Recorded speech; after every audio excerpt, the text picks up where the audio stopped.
Assembly میرے بھائی حافظ مظفر خان صاحب،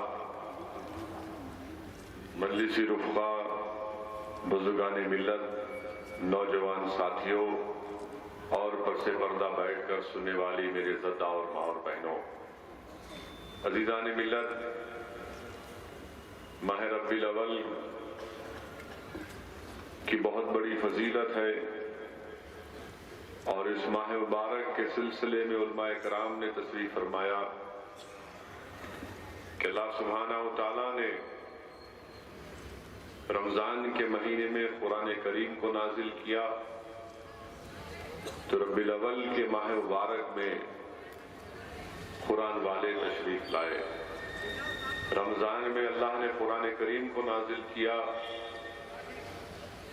تو ماہ ربیع الاول میں صاحب قرآن تشریف لائے، اور اگر رسول اللہ صلی اللہ علیہ وسلم نہ ہوتے تو نہ ہم کو قرآن ملتا، نہ رمضان ملتا، نہ زکوٰۃ ملتا۔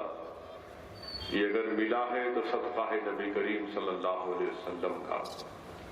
حدیث قدسی ہے، اللہ فرماتا ہے کہ اے میرے محبوب، اگر آپ نہ ہوتے تو کائنات کا ذرہ بھی معرض وجود میں نہیں آتا۔ میرے عزیز دوستوں اور بزرگوں، ابھی آپ نے حافظ مظفر صاحب سے ایک بصیرت افروز کتاب کو سنا۔ میں صرف چند باتیں یہاں پر رکھ کر اپنی جگہ لے لوں گا۔ آپ کے سامنے جو چیز میں رکھنا چاہتا ہوں وہ یہ ہے کہ مشکوٰۃ شریف کی حدیث ہے کہ اللہ کے رسول صلی اللہ علیہ وسلم نے فرمایا کہ میں تمام انبیاء کا سردار ہوں اور مجھے اس پر فخر نہیں ہے۔ علماء کرام نے لکھا اور اپنی کتابات کے ذریعے ہم کو یہ بتایا کہ اللہ سبحانہ و تعالیٰ نے نبی اور رسولوں کو مختلف گاؤں یا شہر یا کسی ایک علاقے کی طرف روانہ کیا، اور جب محمد مصطفیٰ صلی اللہ علیہ وسلم کی بات آئی تو اللہ سبحانہ و تعالیٰ فرماتا ہے کہ میں رب العالمین ہوں اور آپ رحمت للعالمین ہیں۔ جہاں تک کائنات ہے وہاں تک میری ربوبیت ہے اور وہاں تک آپ کی مصطفائی ہے۔ میرے عزیز دوستوں اور بزرگوں، سابقہ انبیاء کی امتوں کو اگر عبادت کرنا ہوتا تو ایک مخصوص جگہ جا کر وہاں پر عبادت کرنا پڑتا، اور جب رسول اللہ صلی اللہ علیہ وسلم تشریف لائے تو حدیث شریف میں آیا کہ اللہ کے رسول صلی اللہ علیہ وسلم نے فرمایا کہ زمین میرے لیے اتفاق کر دی گئی میری عبادت کے لیے۔ وہیں پر میرے عزیز دوستوں اور بزرگوں، ہم کو یہ بھی بتلایا گیا، کیا بتلایا گیا کہ اللہ سبحانہ و تعالیٰ نے سورہ یاسین میں آیا کہ دو رسولوں کو ایک گاؤں کے طرف، بلکہ 3 رسولوں کو ایک گاؤں کی طرف بھیجا گیا۔ پھر ہم کو یہ بھی بتلایا گیا کہ اللہ سبحانہ و تعالیٰ نے تبلیغ کے لیے حضرت عیسیٰ علیہ السلام کو اور دیگر رسولوں کو بھیجا۔ اللہ سبحانہ و تعالیٰ نے فرعون اور نمرود سے مقابلہ کرنے کے لیے حضرت ابراہیم اور حضرت موسیٰ کو بھیجا۔ اللہ سبحانہ و تعالیٰ نے اس کے ساتھ ساتھ اقتدار بھی دیا حضرت سلیمان علیہ السلام کو، حضرت داؤد علیہ السلام کو۔ اور جب بات آئی محمد مصطفیٰ صلی اللہ علیہ وسلم کی تو فارسی میں کسی عاشق نے کیا خوب کہا کہ آنچے خوباں ہما دارن تو تنہا داری۔ میرے عزیز دوستوں اور بزرگوں، اللہ سبحانہ و تعالیٰ نے حضرت موسیٰ علیہ السلام سے کہا کہ میں آپ کو زمین میں بھیجوں گا اور امام بناؤں گا۔ اللہ سبحانہ و تعالیٰ نے حضرت آدم اور داؤد سے کہا کہ میں آپ کو زمین میں خلیفہ بھی بناؤں گا۔ جب بات آئی محمد مصطفیٰ صلی اللہ علیہ وسلم کی تو یہ نہیں کہا کہ ایک زمین کے لیے ایک آپ کو امام بناؤں گا، بلکہ علماء کرام نے لکھا کہ اللہ کے رسول صلی اللہ علیہ وسلم کو اللہ نے بنا کر بھیجا، رحمت للعالمین کہا، مبشر کہا، نذیر کہا۔ وہیں پر میرے عزیز دوستوں اور بزرگوں، ابھی آپ نے حدیث شریف سنا حافظ مظفر صاحب کے کتاب میں مشکات کی حدیث انہوں نے بیان کی کہ کس طرح اللہ کے رسول صلی اللہ علیہ وسلم نے فرمایا کہ حشر کے دن میرے پرچم تلے تمام انبیاء اور نبی اور رسول اس کے نیچے ہوں گے۔ معلوم کیا ہوا عزیز دوستوں اور بزرگوں، علماء کرام نے لکھا، حدیث شریف میں بھی آیا کہ جب اللہ سبحانہ و تعالیٰ نے فرشتوں کو حکم دیا کہ حضرت آدم کو سجدہ کرو، فرشتوں نے حضرت آدم کو سجدہ کیا، اور وہیں پر جب بات آئی محمد مصطفیٰ صلی اللہ علیہ وسلم کی تو اللہ سبحانہ و تعالیٰ قرآن کریم میں ارشاد فرما رہا ہے، جس کا علماء کرام نے اس آیات کا ترجمہ کیا کہ اللہ فرشتوں کو حکم دیا کہ صبح قیامت تک میرے حبیب کو درود و سلام بھیجتے رہنا۔ امام فخر الدین رازی رحمت اللہ علیہ اپنی تفسیر کبیر میں لکھتے ہیں کہ فرشتوں نے حضرت آدم علیہ السلام کو سجدہ اس لیے کیا کیونکہ حضرت آدم کے پیشانی میں انہوں نے رسول اللہ صلی اللہ علیہ وسلم کے نور مصطفیٰ کو دیکھا۔ امام فخر الدین رازی رحمت اللہ علیہ نے یہ بھی لکھا کہ سفر معراج میں رسول اللہ صلی اللہ علیہ وسلم کی سواری کو جو تھامے ہوئے تھے جبرائیل، امام فخر الدین رازی نے لکھا کہ وہ عمل حضرت آدم کے سجدہ کرنے سے بڑا عمل تھا۔ میرے عزیز دوستوں اور بزرگوں، موسیٰ علیہ السلام سے آپ کی امت نے پوچھا کہ پانی چاہیے تو معجزہ دکھایا گیا۔ کیا معجزہ دکھایا گیا؟ کہ پہاڑ سے پانی جاری ہو گیا۔ اور جب آقا دو عالم صلی اللہ علیہ وسلم سے صحابہ کرام نے عرض کیا ہے رسول اللہ صلی اللہ علیہ وسلم ہم سفر میں ہیں، پانی کی ضرورت ہے، تو رحمت اللہ علیہ صلی اللہ علیہ وسلم نے اپنا دست مبارک کے ذریعے آپ کے انگلی مبارک سے پانی کے چشمے جاری ہو گئے۔ اتنا پانی جاری ہوا کہ 1500 صحابی سیر ہو کر پانی پیے، بلکہ علماء کرام نے لکھا کہ اگر ساری انسانیت وہاں پر موجود ہوتی تو تمام کے تمام کے لیے پانی بس ہو جاتا۔ علماء کرام نے آپ کو ہم کو بتایا کہ جب موسیٰ علیہ السلام نے آسا مارا تو پانی میں راستہ بن گیا، اور مصطفیٰ نے انگلی سے اشارہ کیا تو چاند کے 2 ٹکڑے ہو گئے۔ میرے عزیز دوستوں اور بزرگوں،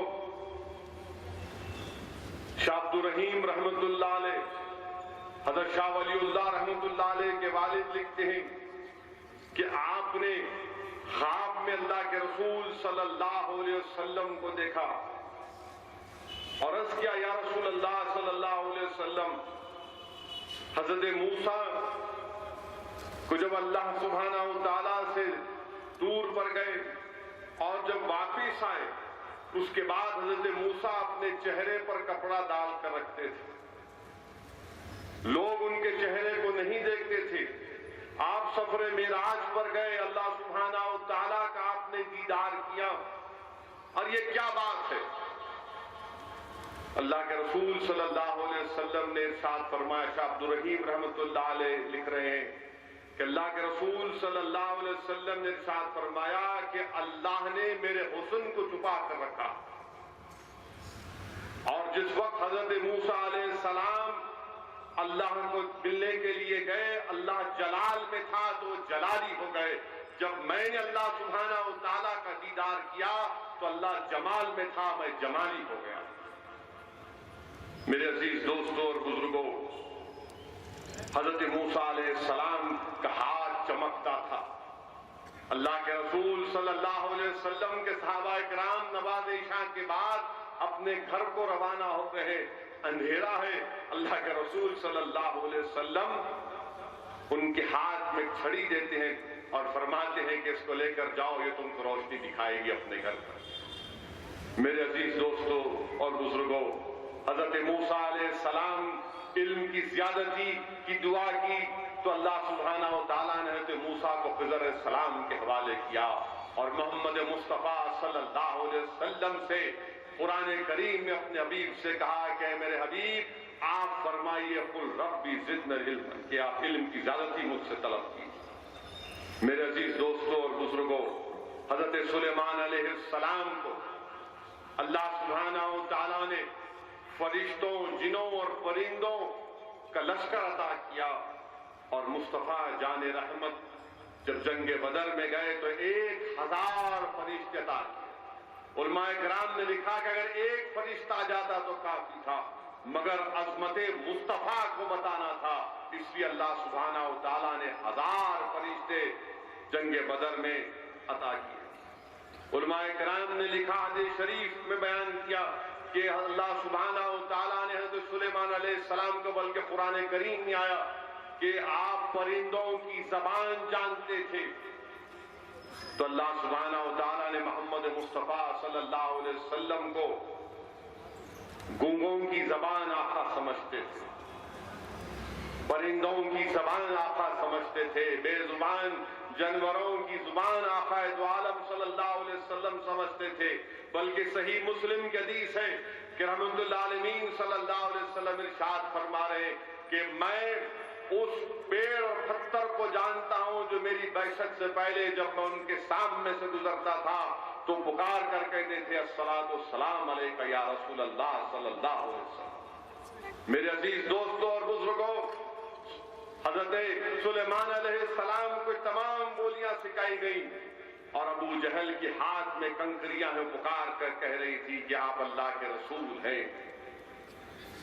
بھنا ہوا گوشت سامنے ہے، اس سے آواز آ رہی ہے کہ اس میں زہر ہے۔ میرے عزیز دوستو، اللہ سبحانہ و تعالیٰ نے اپنے حبیب محمد مصطفیٰ صلی اللہ علیہ وسلم کی عظمت کو بیان کیا۔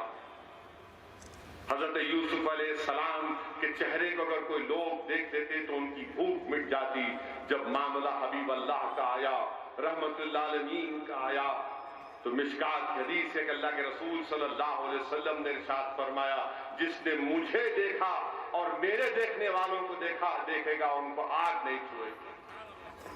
میرے عزیز دوستوں اور بزرگوں، علماء کرام نے کیا خوب لکھا کہ حضرت یوسف علیہ السلام کے حسن کو دیکھ کر ایک طرف حسن یوسف ہے، دوسرے طرف حسن مصطفیٰ ہے، ایک طرف انگلیاں کٹ رہی ہیں تو دوسری طرف عرب کے نوجوان اپنی گردن کٹا رہے ہیں۔ حسن یوسف کو دیکھ کر ایک مرتبہ انگلیاں کٹ گئیں، اور مصطفیٰ جان رحمت کے لیے صبح قیامت تک نوجوان ساری دنیا میں عظمت مصطفیٰ اور ناموس رسالت کے لیے اپنی گردنوں کے نذرانے پیش کر رہے ہیں۔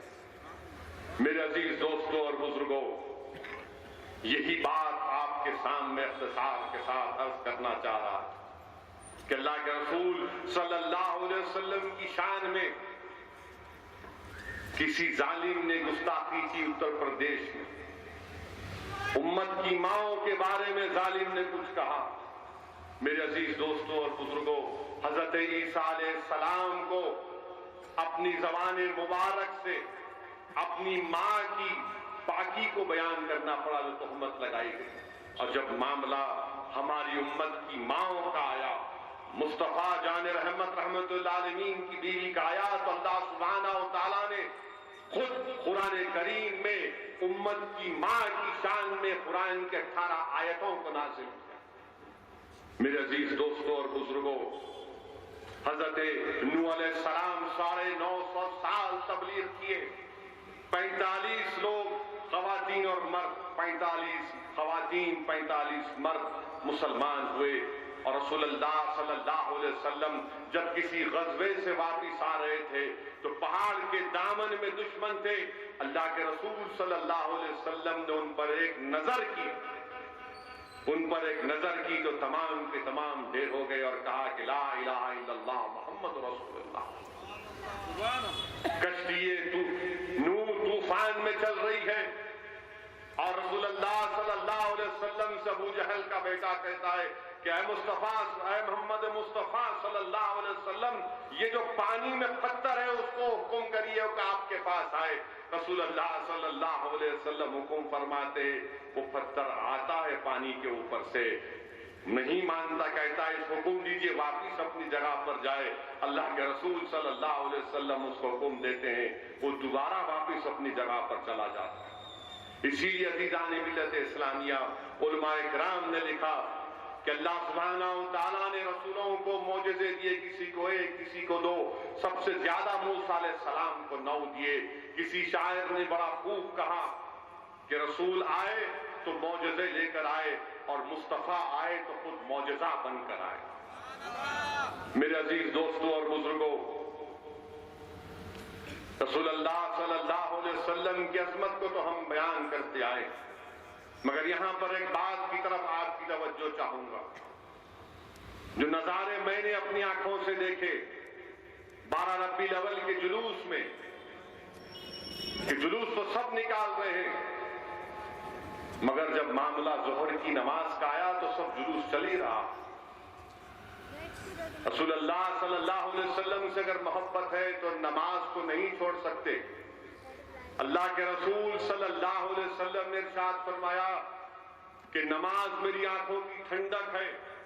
اللہ کے رسول صلی اللہ علیہ وسلم نے ہم کو بتایا کہ مسلمان اور غیر مسلم میں فرق صرف نماز کا ہے۔ نعرے لگا رہے کہ غوث کا دامن نہیں چھوڑیں گے، یقیناً نہیں چھوڑنا چاہیے۔ نعرے لگا رہے کہ خواجہ کا دامن نہیں چھوڑیں گے، یقیناً نہیں چھوڑنا چاہیے۔ مگر کیا تم کو معلوم میرے عزیز دوستو، جس خواجہ کا تم ذکر کر رہے ہو، جس غوث کا تم نام لے رہے ہو، کیا انہوں نے کبھی اپنی زندگی میں ایک وقت کی نماز قضا کی؟ ارے فرض نماز کو چھوڑو، نہ خواجہ نے نہ غوث نے کبھی تہجد کی نماز چھوڑی۔ اور ہم جن کا نام لے رہے ہیں کہ ان کا دامن نہیں چھوڑیں گے، یقیناً مت چھوڑو، مگر نماز تم کیوں چھوڑ رہے ہو؟ نماز کی پابندی کرنا ضروری ہے۔ اور یہ کون سے نظارے جلوس میں کہ ایک دوسرے پر رنگ پھینکنا، یہ کون سے کہاں سے لائے ہم لوگ ان تمام چیزوں کو؟ رنگ پھینکنا یہ اسلامی تہذیب کا حصہ نہیں ہے۔ اگر خوشی منانا ہے تو اس طرح سے خوشی مناؤ کہ جس طرح سے غلام مناتا ہے، بلکہ ہم تو غلاموں کے غلام اگر کہلائیں گے تو بہت بڑی کامیابی ہمارے لیے۔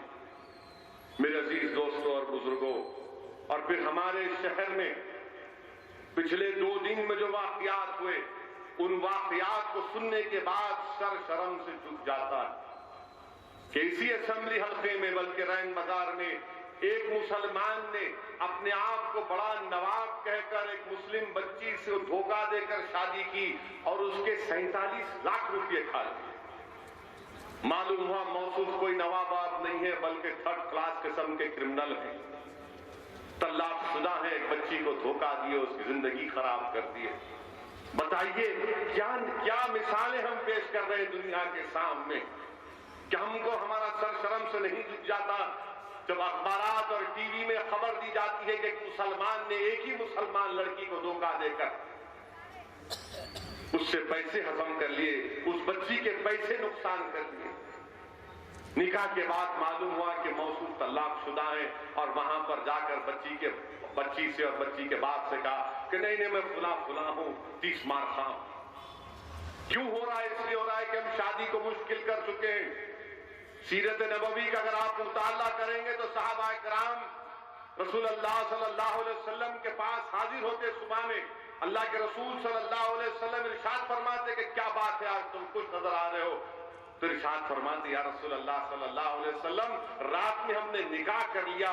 تو رسول اللہ صلی اللہ علیہ وسلم ارشاد فرماتے مبارک ہو تم، کیونکہ ہم نے شادی کو مشکل بنا دیا۔ میں چیلنج کے ساتھ کہہ رہا ہوں، جو لوگ جہیز دے رہے ہیں مجھے پروف کر دو اسلام میں کہاں پر جہیز دینا جائز ہے، حدیث سے بتا دو، پروف کر دو کہاں جہیز دینا جائز ہے، بلکہ یہ حرام ہے، یہ غلط ہے۔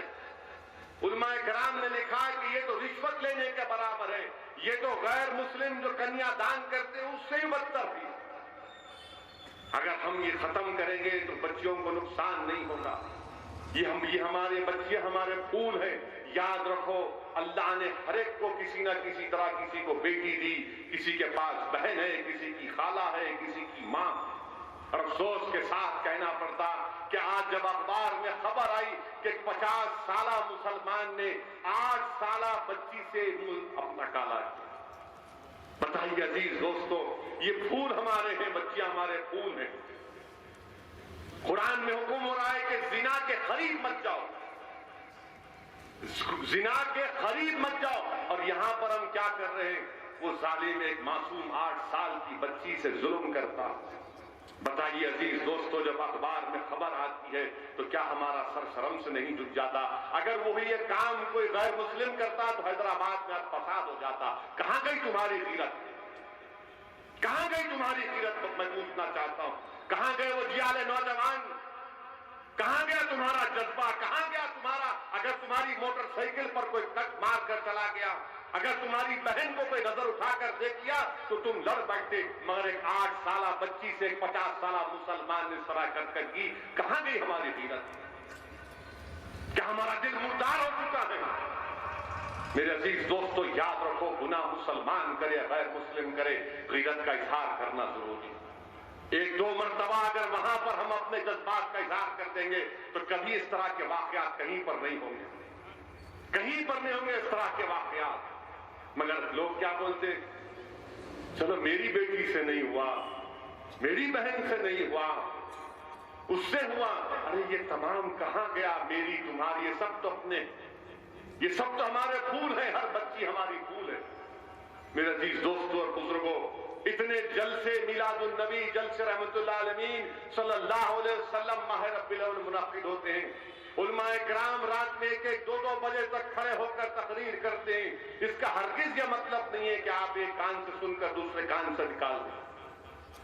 اگر اس مجمع سے اٹھ کر صرف 2 نوجوان اگر یہ طے کر کے اٹھیں گے کہ ہاں آج کے بعد میں نے جو علماء کرام کے خطاب سے جو بات سنی وہ حق ہے اور میں اپنی زندگی میں تبدیلی لاؤں گا, تو یقیناً یہ جلسہ کامیاب ہو. صرف 2 نوجوان اگر اٹھ کر جائیں گے گھر کو کہ ہاں میں صبح سے فجر کی نماز قضا نہیں کروں گا, میں معاشرے کی برائیوں کا خاتمہ کروں گا, میں اپنی غیرت کا اظہار کروں گا. اور آخری بات میرے عزیز دوستوں اور بزرگوں, یہ آئیسس کا فتنہ یہ اب ہمارے پیچھے پڑ گئے. اسد الدین اویسی سے کوئی آئیسس کا آدمی ٹویٹر پہ بولا کہ تم خاموش ہو جاؤ, تمہاری زبان بند کر لو, ورنہ تمہارے خاندان کو ایسا فلاں. یہ ظالم لوگ, یہ شیاطین ہیں. بلکہ ساری دنیا میں اگر آپ کو کہیں پر ابلیس کی صحیح اولاد دیکھنا ہے تو آئیسس کو دیکھیں. حضرت شیطان کی اگر صحیح اولاد کو دیکھنا ہے تو آئیسس کو دیکھیں. اب اس پر کیا بولیں گے وہ؟ آپ بتائیے کہ اخبارات نے کل لکھا, ہندوستان ٹائمز کی رپورٹ ہے کہ سیریا میں ایک علاقہ ہے رقہ میں ایک نوجوان 21 سال کا جا کر آئیسس کے لوگوں سے شکایت کرتا ہے کہ میری ماں مجھ سے کہہ رہی ہے کہ میں تم کو چھوڑ کر اس کو ساتھ لے کر چلے جاؤں. تو آئیسس کے خلیفہ بولتے کہ 20 چورستے پہ تیری ماں کو لائیں گے, تو اپنی بندوق سے اپنی ماں کو گولی مارنا. وہ جا کر اپنی ماں کو گولی مار دیا. بتائیے, اللہ کے رسول صلی اللہ علیہ وسلم نے ارشاد فرمایا تھا کہ جنت ماں کے پیروں کے نیچے ہے. اور یہ ظالم جو ساری دنیا کو دھوکہ دے رہے اسلام کے نام پر, اپنی ماں کو مار دیا گولی کر حشر کے میدان میں. وہی ماں جب آئے گی, مجھے نہیں معلوم یہ اولاد کیا کرے گی اس دن جب اللہ کے سامنے کہے گی کہ اللہ میں نے 9 مہینے اس کو اپنے پیٹ میں رکھا, اس کے لیے تکالیف اٹھائی, اس کے لیے محنت کی, جستجو کی, اس کو پالا پولا, رات رات بھر جاگ کر میں نے اس کو پالا, اور جب یہ جوان ہوا تو اس نے مجھے ہی سر پر گولی مار دی. کیا جواب دیں گے لوگ؟ کیا اسلام سمجھا رہے اور تم مجھے دھمکی دے رہے؟ ارے سن لو, یاد رکھو, جس دن میں پیدا ہوا تھا اسی دن میرے کان میں کسی اللہ والے نے میری کان میں اذان دی, اسی دن میں نے اپنا سر مصطفیٰ جان رحمت کے حوالے کر دیا. اسی دن میں نے اپنا سر رسول اللہ صلی اللہ علیہ وسلم کے قدموں میں ڈال دیا، کیونکہ ہم کو کیا بتلایا گیا کہ جب ہم لا الہ الا اللہ محمد رسول اللہ پڑھتے ہیں تو ہم کو ہماری جانوں کو اللہ نے جنت کے واسطے کیا۔ تم کیا دھمکی دو گے؟ کتنوں کو دھمکی دو گے؟ انشاءاللہ تعالی تم حق پر نہیں ہو، تم باطل ہو، اور انشاءاللہ تعالی باطل مٹنے کے لیے آئے، باطل مٹے گا، حق ہے، اور حق صبح قیامت کا حق ایک سورج کی طرح چمکتا رہے گا۔ میرے عزیز دوستوں اور بزرگوں، آئیے اپنے صفوں میں اتحاد کو مضبوط کیجیے۔ ایک چند ہفتوں میں جو بھی سامنے چیزیں آئیں گی، آج ضروری ہے کہ آپ متحد رہیں، اپنی جماعت کو، اپنے آپ کو کامیاب کریے۔ میں زیادہ نہیں بول سکتا اس لیے کہ ضابط اخلاق نافذ ہے، جلسہ رحمت للعالمین ہے، مگر آپ کو اشاروں کی زبان میں سمجھا رہا ہوں کہ اپنے اتحاد کو مضبوط رکھیے۔ جو فیصلہ جماعت سے کیا جائے گا اس کے پابند رہیے، اور یہ کامیابی میری نہیں بلکہ کامیابی اجتماعی طور پر ہماری اور آپ کے اپنی جماعت کی ہوگی۔ شکریہ، وآخر دعوانا الحمدللہ رب العالمین۔